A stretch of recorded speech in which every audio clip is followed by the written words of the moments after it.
Got this small house here and we'd like to put a parapet roof on top of it. Our walls are 10 feet high and we have a 1-foot thick roof on top of it. So the top of the roof here is basically 11 feet. We're going to go up to Design, Complex Profiles, and into the Profile Manager.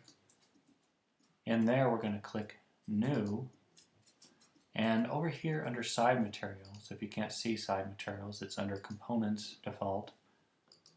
We're going to set that to be Default Walls Exterior, or whatever we have our exterior walls at.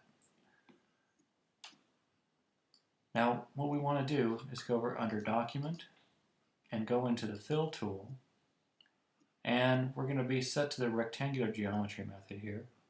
I'm just going to left click right on this origin right here to start my wall.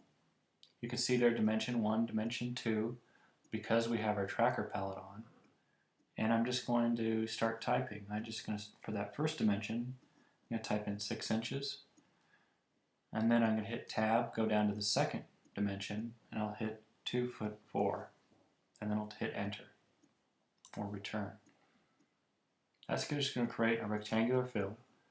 I'm going to go back into the arrow tool, select the fill, left click on one of these nodes, and go into this second mode right here. This is going to allow me to fillet this corner here. And I'm going to choose a fillet radius of 3 inches and click OK. I'm going to left click this right hand node and repeat that same command. This is pretty much all we need to do. It's important that our fill be on, one of the corners be on this origin here, because that's basically where the reference line is going to be of our walls.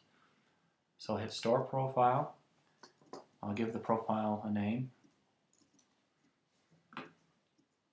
Click OK. We can now close out of these two dialog boxes. I'm going to return back to Plan View by hitting F2. Go into Design, double click the Wall tool, and we need to be in this mode right here, the complex wall. The height of the bottom of the wall is going to be 11 feet. And under Structure, if you can't see Structure, it's under Floor Plan and Section. Under Structure, Complex Structure, we need to set that to be Parapet. Click OK, and we're pretty much ready to go. I'm going to choose, make sure we're in Rectangular Geometry method here, just because we know we're going to be tracing the walls of rectangles, so why not draw all 4 at once. Now you can see the walls are on the wrong side. If I do this, and I go to F3, you can see that our walls have ended up outside of our roof, and we don't want to do that.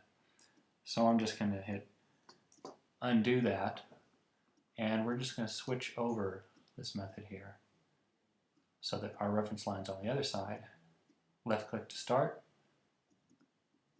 left click to finish, go into F3.